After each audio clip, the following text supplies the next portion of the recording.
Hello and welcome. This is The Empowered Mind. My name is jackeybackman, and this series is the first of 6 videos in the fundamentals of powerful communication skills. Today is all about the overall communication that you are having or sending out to other people when you are in front of them in person. And what a lot of people don't realize is that the words that they choose to use only represent 5% of the overall communication. And before I say another word, be sure to save and like and subscribe to this series so you don't miss anything. You're going to love this information.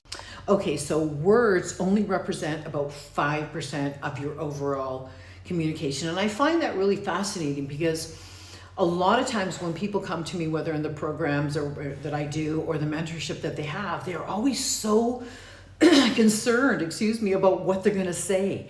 Like, well, how do I say this or how do I say that? And what they don't understand, what they cannot seem to grasp is that the words, so even if English is a second language or you're speaking in a second language, the words only account for 5%.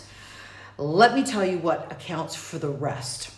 So with 5% of the communication message being on the actual words, and like I said, there's so much unnecessary emphasis on your words. Of course you don't want to sound like an idiot, and of course you want to choose your words wisely, but the overall communication message, what people are feeling when they watch you speak, what you are feeling when other people are speaking to you, is communicated through 2 other things more importantly than your words. And the second one is the tonality. It's the words. It's how you say it. It's how you say it. It's how you say it.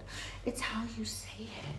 It's how you say it. It's how you say it. The tone changes everything. Where you accentuate, it's how you say it. It's how you say it. How you speak it, how you accentuate, where you accentuate is going to send a much clearer message. And you've had this happen before you. I know this. Hold on a second. I want to give you this example. I know this has happened to you, okay? So let's just pretend you're out and you've been out and about and you've had an interaction with somebody and it hasn't been very, very nice. And at the end of the interaction, the person didn't get what they want or whatever, and they turn to you and as you're leaving, they say, "Have a nice day."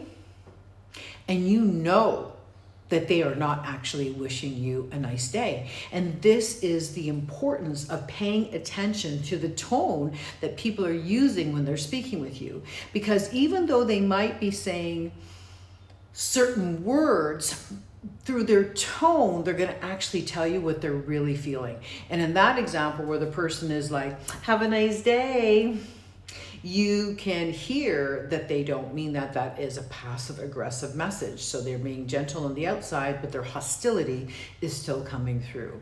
And finally, the biggest, most clearest messages that you are getting and that you are giving to other people when you are communicating is through your body language. In fact, just over 80%, I know some of you are doing the math, 5%, 50%, but remember I said it's a little less than 5, a little less than 15, but approximately 80% of what you're communicating to people is through your body language is actually telling them what you are really feeling, what you are really thinking, and you could be sending really mixed messages. In fact, I'm going to say it here, but I know that you already know this on some level. If the person's body language, okay, if what they're saying through their body language and their words don't match, always go with the body language. So what can be some things to look for? You have somebody standing in front of you and they're doing one of these. Sure. No problem. Yes, absolutely. Now I'm crossing my arms and I'm going to talk about that in a second. But what I want you to pay attention to is the fact that I'm saying yes, no problem, absolutely. But my body language is saying I am not open to what you're saying, Or at least what's actually probably really going on is that person through their crossed arms is communicating that there's something, some internal dialogue going on in their mind that is telling you, that is telling them that they are not comfortable, that they are a little bit guarded.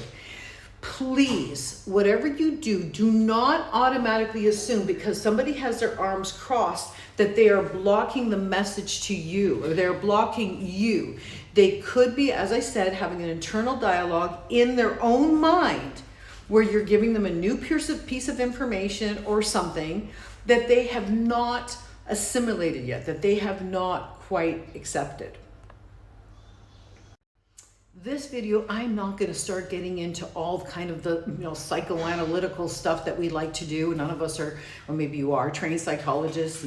But what I want you to do as a takeaway and keep in mind is that the body, the words and the tone must be all aligned. And when they are not aligned and they are not sending the same message, you always go with the body language. And this is especially important for you, whether it's the workplace, whether it's at home, that you, when you are communicating with somebody, especially in a difficult situation or a difficult conversation, that you are aligned. Saying to your boss, for example, I would like to resolve something. There is an issue that is really bothering me, is not sending a message that you are looking for resolution. It is sending a message of righteousness and frustration and anger. And although you may be feeling those things, and I get it, and yes, we want to be authentic, and yes, but we don't want to go into a situation where we're looking for resolution with conflict, hostility, and anger being projected onto the other person. At least you don't want to do that if you actually want a resolution. If you're attempting to use force and to dominate and intimidate, that's aggression. You're going to learn about that in one of the other videos. Then you're doing quite well. But if you're actually looking for resolution, you're going to prep for it a little bit more and make sure that your messages between your body language, your tonality, and your words are all matching. Remember, subscribe, save this video. You're going to want to hear it again, I'm sure. Get it again, and I'll catch you in the next video.